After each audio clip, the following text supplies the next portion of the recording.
Good afternoon, good morning, good evening, wherever you may be joining us from in the world. And it's a great pleasure to be here today for our first Women's Wellness meeting of the year.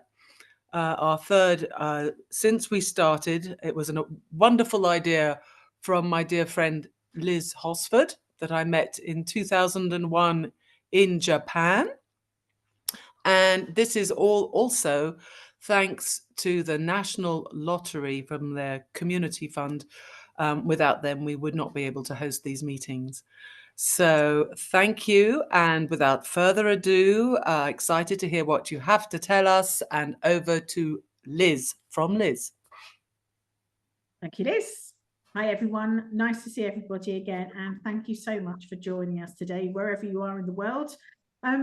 When the idea of women's wellness was launched, it was under the banner of supporting all women out there who have gone through a transplant or are waiting for a transplant, and the various issues that pop up with all those things that happen.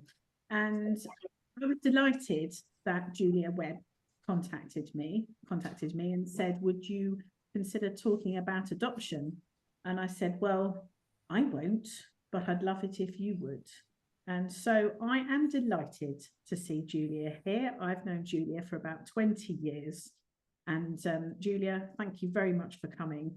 And I'm going to hand over to her and let her tell her story. And feel free to ask questions at the end. We really want this to be a very inclusive webinar where everyone feels that they can ask anything they want to. So Julia, thank you very much. Hi everyone. Could I have the first slide, please? So I'm Julia.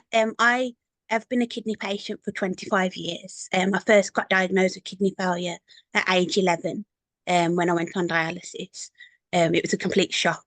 I didn't know that I'd got anything wrong. I just had like flu-like symptoms, and I got diagnosed with lupus, and that had caused my kidney failure. I was on dialysis around 18 months, and then I got a kidney transplant. And that's where I met both Lizzies. So I went to Tackers, which is like a ski camp for teenagers. And it was really enlightening because we met other teenagers, which I hadn't really met at the Children's Hospital because it was a lot younger patients. And we also went to the World Transplant Games where I met the other Liz. And I went to uni and I went to college. But then when I was 21, my kidney failed and I went back on dialysis. And I tried to live a normal life. I was on dialysis around 8 years. And I think my perception was that once I'd had my next transplant, I'd just go on to get married, have children, as everybody else is doing, get a full-time job.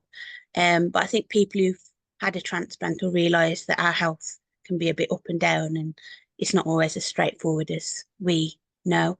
So I had my next transplant just before my 30th birthday, and discussed like options of pregnancy, but because it was quite a low functioning kidney, they didn't feel that the risk would be, well, like for me or for the baby, would be the best option. And at the time, my friend was going through the adoption process and she just adopted a little girl. So we decided to go the adoption route, and about 18 months later, I adopted a little boy. He was just gone 1, so he's wonderful, and that was 5 years ago, so he's 6 now. I just thought I'd go through a few slides of the adoption process, just because I think for people who haven't done adoption, it might be quite confusing about what it entails, and it might be quite daunting to even look at it. So I thought if I did a few slides of what's involved, just for anyone who's considering it, or if at a later point you find out that you can't have a baby through pregnancy, that you might be interested in, oh, what did that person say about, and you can look back on it if that's okay. So could I have the next slide, please? So there's 2 main routes to adoption. You can either go through the local authority, or you can go through a voluntary agency, who tend to be a charity trust. With local authority, so they are a statutory duty for children. So they have their own children, and they have a statutory duty to try and find the best family for those children. They do have a pressure because while they're in care, they're having to fund the child's placement in foster care. So there's a pressure on them to place the children quickly. But they do also know the children well. And people who go through adoption with them will also know you well, so the match tends to be more perfect. They also prioritise their adopters, so like young babies tend to get adopted through their own local authority because they're easy to place. They'll offer them to their adopters first. The other thing is that post-adoption funding comes from that local authority, so you won't ever transfer unless you move area. So that's more consistent until the child is 18. With a voluntary agency, they're independent, so they don't work for profit, but they do get funded for placing children. So their pressure is more on being able to maintain their agency. Again, they don't have their own children, but their advantage is that they then have access to any child across the country. So you will have access to a larger amount of children. The only thing with that is the children with the least need tend to get already placed. So you may get children with a higher need or perceived higher need. I would say that it's hard to judge when a baby's born how high their need will be. Like anything, it can change. Like a lot of us, we would have been born with no health conditions and then at a later point been transplant patients. So I wouldn't really be put off by that, but it is worth considering. The other thing that's an advantage with the voluntary agency is they may only have a few members of staff and you'll get to know them really well. So if you've got a problem, you know who to phone, or if you're chasing up medical issues, it's easier to contact people through a voluntary agency. I think most of us will have complex medical histories, so it's easier to just phone one person and explain, actually, this is why this is like this, rather than trying to go through the local authority and try and find who you need to speak to. The other thing is, because it's sometimes out of area, after 3 years, the funding is switched to your local authority. Could I have the next slide, please? So there's two main forms of adoption. There's early permanence, which is basically like foster to adopt. So you foster the child from an earliest point possible. So sometimes that's from birth. And then you'll then go on to adopt the child. Sometimes that can be quite uncertain because they haven't actually been deemed for adoption yet. Although most families, it'll be where they've previously had children or numerous children go into the adoption system. So they don't want them to have many changes. So they won't go into foster care, then adoption. They'll go straight to an adopter. But that does mean if the family have significantly changed their life, the child potentially would go back. You do get paid through early permanence. And then once you adopt the child, that payment stops. With straight adoption, children have already got a placement order, so they've been perceived that they're not, it's not best for them to go back to birth family. Although after 10 weeks, you then decide to adopt. That's just to make sure the placement works and that you're not, you're happy there, the child's settled. And after that 10 weeks, the family do have an opportunity to contest, but it's very unlikely that at that point, social services would decide actually they are fit to have the child back. So, yeah.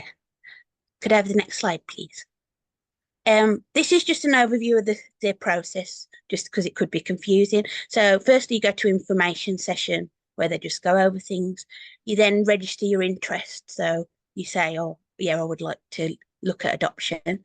In stage 1, you do a 3-day training where they just talk about trauma, like what children you could have, what to expect, things if the placement breaks down, all that kind of thing. They ask for references, so we had to have 6 personal references, and then references from your latest job, and then anybody who you've ever worked with children. So even if it's a volunteer that you did when you're 18, you'd still have to put that down because it's anything, children or vulnerable adults. And then at this stage, you have your medical. Now, the medical generally is done through your GP, unless you've got a medical condition. So if you've got a medical condition, which presumably we all have, it goes to your GP and then gets sent to any specialists. And that's one of the places that the main delay happens, because we'll all know that our consultants are very busy.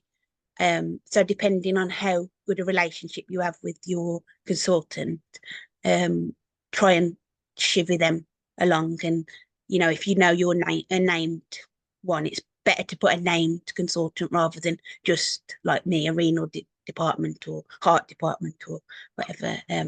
Yeah. Next slide, please. So if you pass all that, you go on to stage 2. If you're still happy to adopt, and again, you go into another training. This is a bit more in depth into like things like trauma and just, I think the thing is, even though the training is quite in depth, it's important to remember that all children are different, and even like birth children, you can have trauma and things. So I think, but it is quite interesting. Then you get more in-depth references. So of those 6 that you give, they pick 2 who they go and interview. And that's just really to get to know you as a person and like how you would cope with adoption and what you've got to offer a child. You then have informal interviews with a social worker to create this report, which is sent to the children's social worker to see if you'd be a good match. I'd say at this point, like, just really sell how much, as a transplant patient, how much you have to offer, because I think it can come across that, oh, this person's got a medical condition, but actually, like, transplant patients are like brilliant, like they're resilient. They, you know, we've been through so much. Like when you go to the transplant games, you just see like how wide people's life experiences and what people have got to offer. And I'd say, if anything, like people are willing to do more because we appreciate what we've got in life. And I think you need to sell that within the interview process, because I think especially in my report, they put, oh, she was on dialysis for 8 years as an inpatient in the hospital, which obviously was incorrect because you're not an inpatient. But it was written very negatively, and I challenged that actually it showed that you can, like, you know how to look after yourself, you know how to do medical treatment. If a child's done well, you know how to do that. So I think it's how you sell that rather than, if that makes sense. The home assessment and the pet assessment, they're just to make sure the house is suitable. So you need a spare bedroom. If you decide to adopt siblings, if they're the same gender, they can be in the same bedroom. But if they're different genders, you need 2 separate rooms or 3 separate rooms, depending how many children you're having. Pet assessment is just to say, the main thing is they want to know that you would be willing to give up your pet if it was at detriment to the child. I've never seen that happen, but I think it's just to know that you would do that. And then financial checks. It's not really an issue if you're in debt, but they need to know that you're like able to cope with that and you've got payment schemes. And obviously children come with an additional cost. So they need to know that you can cover that cost, so they don't want to put a child into a position where they're in poverty. So after all, you've gone through all that and they think, yes, this is a perfect person for adoption, they'll put you into approval panel, which is basically you're in front of about 10 people and they just ask you questions like, why do you want to adopt? What you think you can offer a child, things like that. It's really not that daunting. It's really informal, like, even though it's quite a formal thing. They've already done all the assessments, so then know if they want you or not. Family finding, it's a bit like a dating app on your phone. You get profiles of a child, you've got your profile, you send it to the social worker, then they ask for your PAR and they decide whether they want to go forward with a link. Then you have matching panel, which again is like an interview, and they like talk about the child and what you've got to offer, you know, how you'd meet certain needs if they've got specific needs. You then have introductions, which is about 2 weeks. You normally do so many days at the foster care house, and then they come to your house for so many days. And I think that's as much for you as the child, just to, you know, it's a big thing having especially an older child that has got past experiences, just to like, and then you'll have a move-in day where the social worker will come and bring the child and they've moved into your house. And as I said before, you have 10 weeks then. The social worker comes once a week to make sure everything's okay. And then if everything's okay, after 10 weeks, you can apply for the adoption order and it goes to court. And birth parents have a chance to either say, yes, that's fine, or they can contest it. And the judge will just decide whether that should be granted. Next slide, please. This is just a list of post-adoption support. I just think it's important to know actually what happens after you've adopted. You're not just left to, so you've got adoption groups, you've got the local authority you can go to if you need anything. They've got an adoption fund, so if you need something specific. You've got your friends and family. If a child's under 5, you get a health visitor the same as if you've given birth to a child. There's adoption charities like Home for Good's just one example, where you can email them and just ask. Local children's groups like toddler groups, like how you would normally, it's a child, so the needs will be the same, and many needs are the same. Social media, people, there's adoption groups and also family, transplant groups if you need something about there's all sorts of things, and then other adoption families. So through the process, you'll get to know other families, the same as with transplant, you get to know people, don't you? And then I put on there life as an adopted family, and I was trying to think, how can I best describe how it is to be an adoptive family? And if you put the next slide on, please. I just put love makes a family, and I think that's what it is. Like, I love my son or the world, and I think, biology means so much, but actually it's love, isn't it? Like, if you love your child, then your whole family, that's what is adoption. You're a family because you love each other. And I just saw that and I thought that summed it up for me. I just wondered if there's any questions. Well, thank you so much, Julia. I'm actually quite choked because I met you as a young girl, not transplanted that long, and now you just gave a fantastic presentation, and I felt how do you, in French you say angoissé. I felt stressed thinking of the whole process that you went through to be able to have your little boy. And I see someone else was probably thinking along those lines in the chat. There's a question. Was there any point in the process you were concerned professionals would not approve of you as an adopter due to your medical needs? So, throughout you've described very well how to adopt a child, but what was going on in your head behind all of that? I think through the process within, so we went through an adoption agency. I don't know if I said that. And through that, I felt very supported by the adoption agency. But I think it was the family finding, because the thing is, when you send your report to the children's social workers, they don't meet you as a person, they just read a report. So they see that you're a transplant patient, or you could potentially go on dialysis again. And sometimes you just get a blank no, like this child's been through enough and they don't want someone with a medical condition. I think my biggest argument to that is I've had other friends who have adopted and then fell ill, like within a year, and had a significant health condition. Like, no one ever knows whether they're going to get a health condition.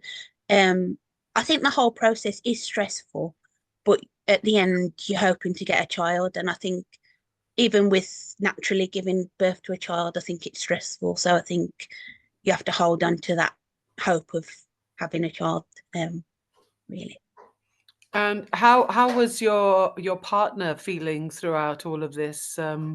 Equally stressed, or? Yeah, I think that's one of the things I would say is, I think you need one of the, like, before you go into the adoption process, is one of the things I didn't do is grieve the things that you may feel that you've lost by not having a biological child.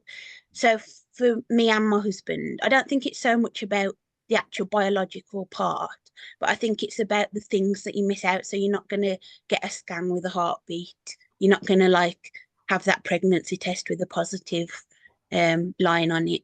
I mean, our son was 1 when we had him, so you've got a whole year that you don't, so you don't get that cute little baby. If you adopt a 1-year-old, you don't get that little like baby. And I think it's not until a few years later, because you're so grateful for you know, he's wonderful and I absolutely adore him. But it's not until a few years later you think, oh, like I didn't get to see the scans, or you know, they've had a year where you don't know what they've been up to. So I think you do need to prepare yourself for a slight grief as well, even though it's a massive joy. But yeah, so I think that's where my husband was at as well, like allowing the male to also grieve that process, because it's also a big thing for them, isn't it? So, yeah.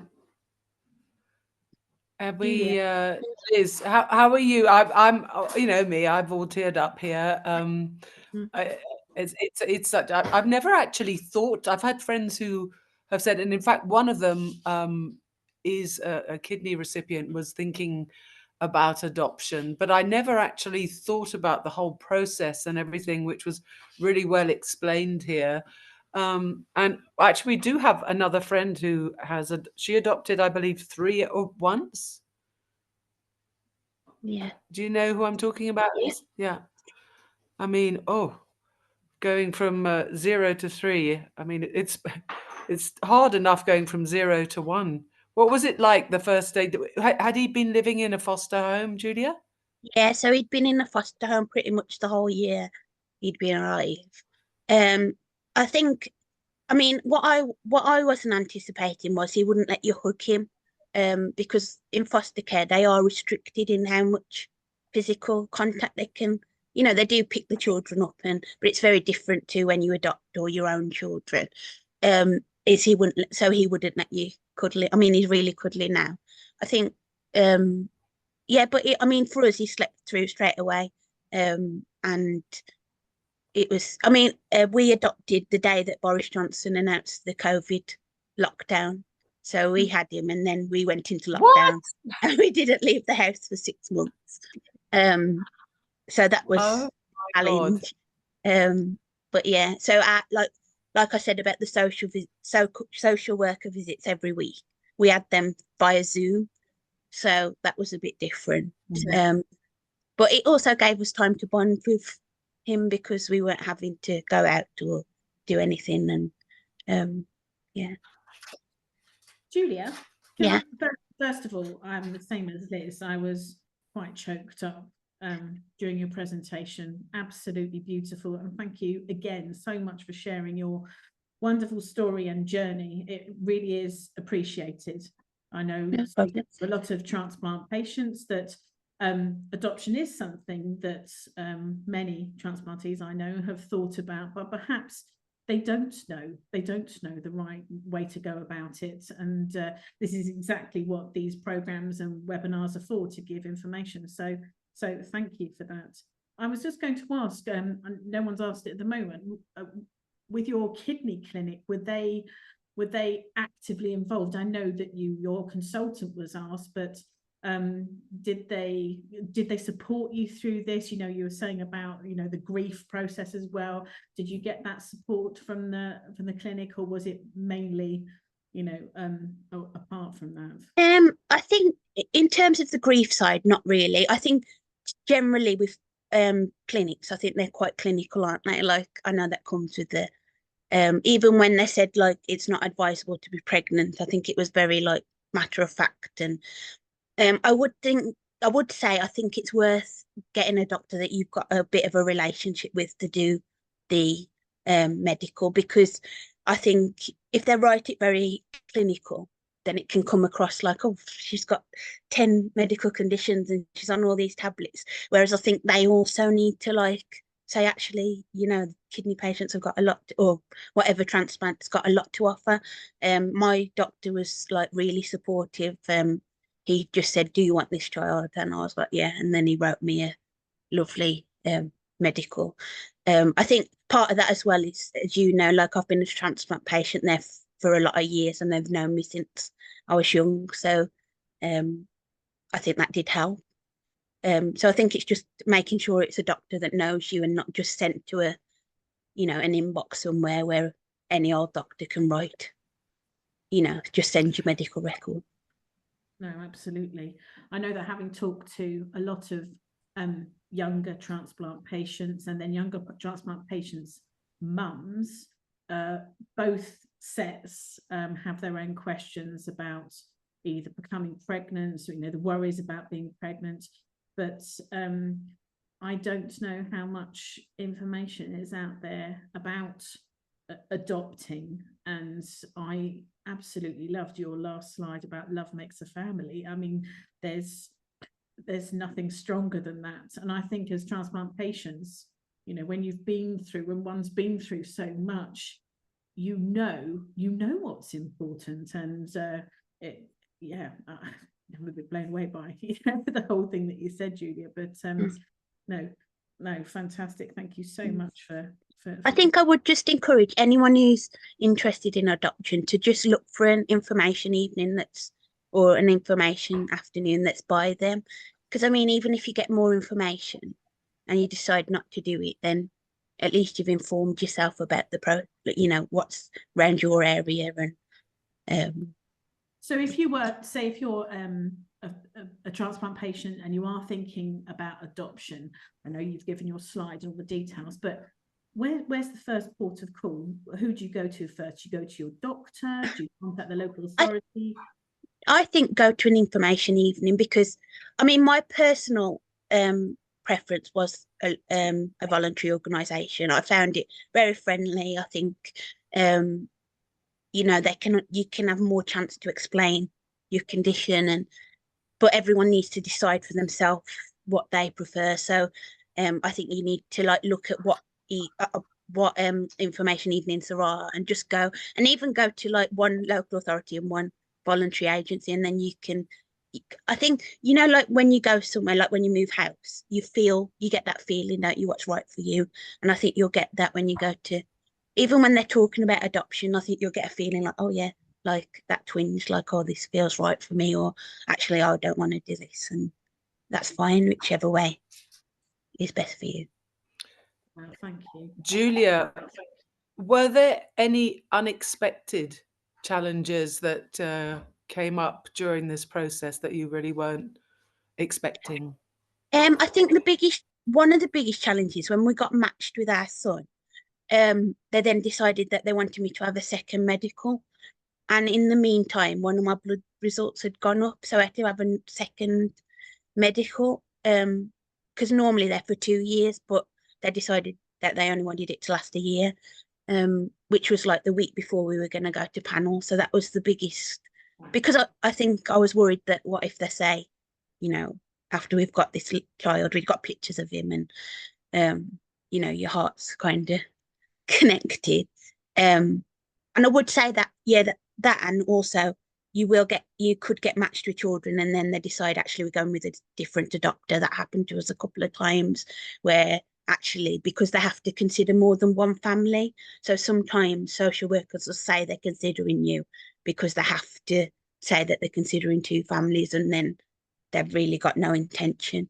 So I think you have to be prepared that you may not get the child you're first matched with. So that's probably the biggest setback. But I think once you get to this, really stressful.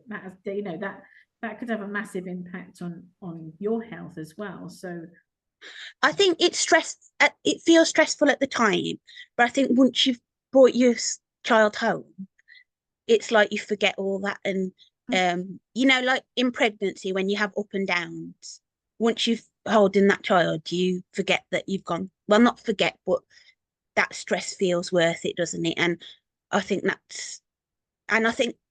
you tend to end up with the right child. Like, I wouldn't change him for the world. And I think if I'd matched with those other children, I would never have him. So I think that's how you have to look at it once you've completed the process. You're definitely an inspiration, Julia. I mean, you're an inspiration to, well, me, and I know Liz feels the same, to go through what you've gone through and then make that decision, which, is a big decision to make, and then to come on here and talk about it and be so open and candid about it. That is truly amazing, and thank you for sharing. Thank you. No problem. It's been a pleasure.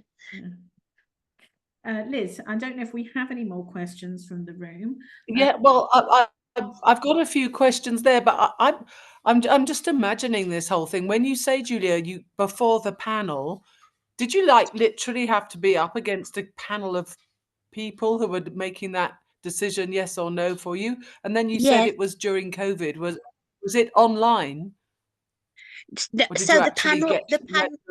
yeah, the panel was before. It was in the months before the actual lockdown, so we did actually go in person. So there were like 10 people in a U shape, and then we were at the front. I mean, it was stressful, but I think they made it as light as they could. And I think I was so certain that I wanted to adopt that I feel like I could answer the questions because I knew that's what I wanted, well, both of us, me and my husband, um, wanted to do. And I think actually they try and make it relaxed. They try and, at the end of the day, any questions they're asking is because they want to make sure the child is in the best home for them. So you got to think that they're like looking for the best interest of you and the best interest of the child, because it's no point matching you with a child that actually you can't cope with either. Like some children can be quite challenging with their experiences. It's not their fault, but if you're not going to manage with it, it's not good for you either to be matched with that child. I love the way also that you said that you told them I was not an impatient. So you were obviously reading everything meticulously and going through everything, really properly. And I think that must have impressed them, even just the sound of your voice now saying, I knew I wanted to adopt a child. They knew that you'd just be a great mum. So, but are there any misconceptions in your mind about adoption that you would like to mention to the people listening today? I think so. You'll get a report about the child as the same as there's a report about you. There's a report about the child. The report about the child is written for court, so it's written to justify why the child should be removed from birth family.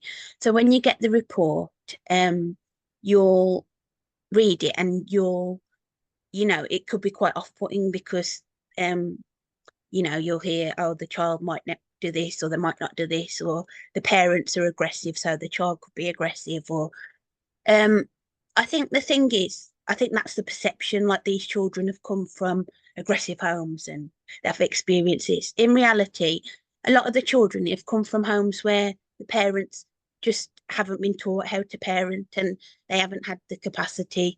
And actually, the children have come from loving homes, but they just haven't been able to meet their needs. It's not always that, like, because you hear these horrific cases on the news, you think they've all come from that, where that's not the reality.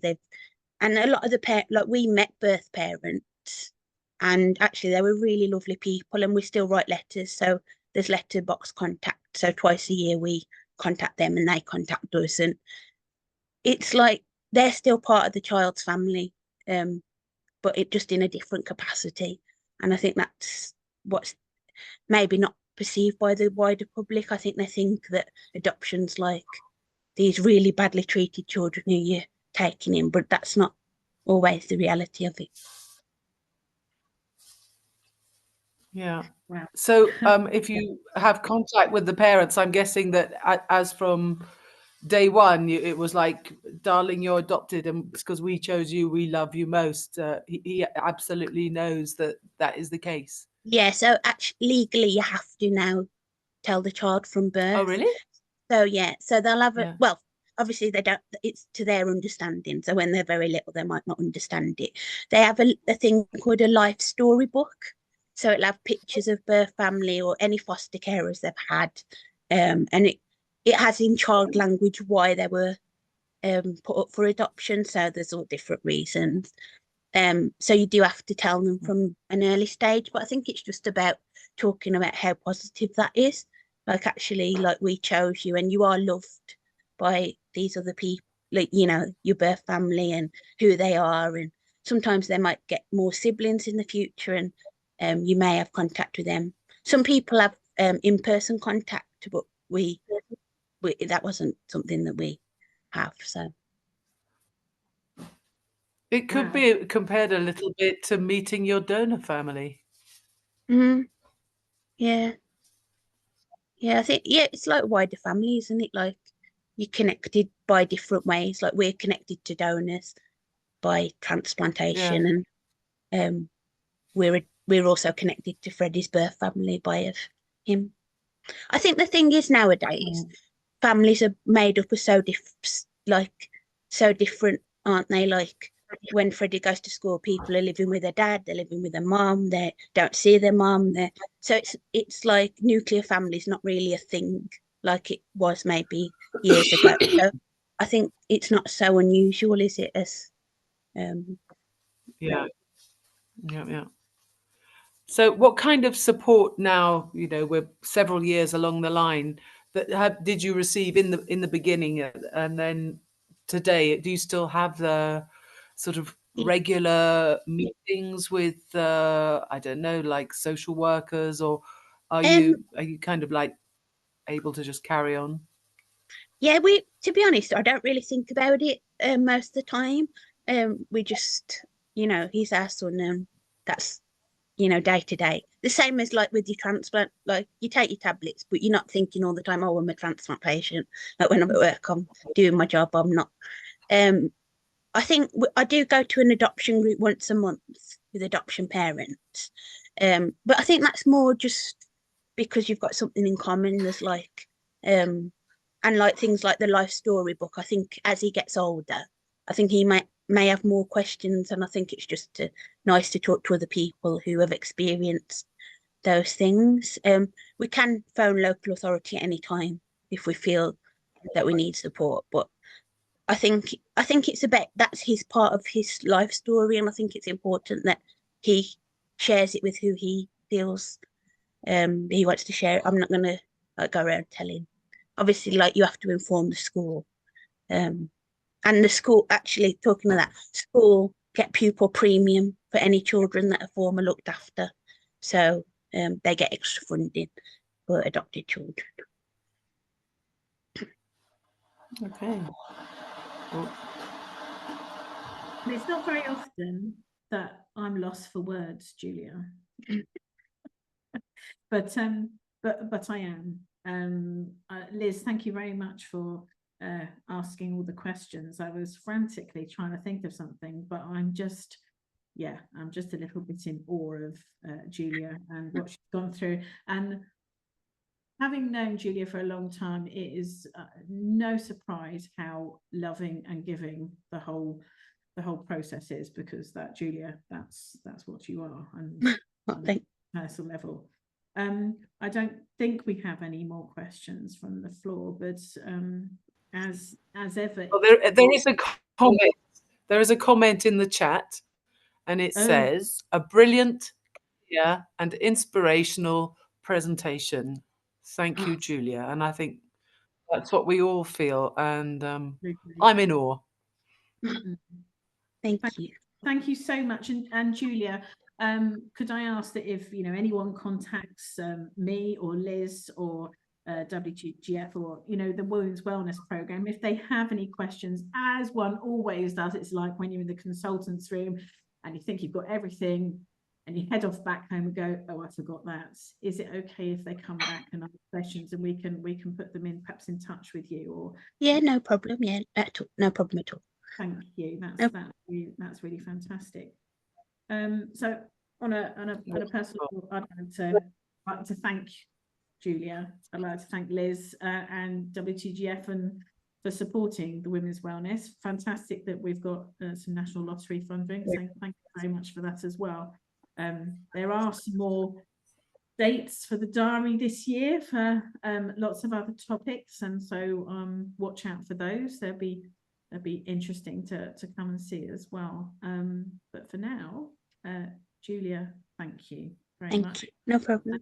On behalf of everybody, Thank you, Julia. Wish you well, and just continue being the inspiring star you are. Thank you. Okay. See you soon. And I want to meet Freddie. Yes, lovely. Can't wait. Really good. Yes. Thank you so much, everybody. Thank you so much. Thank you. Thank you. Have a wonderful weekend.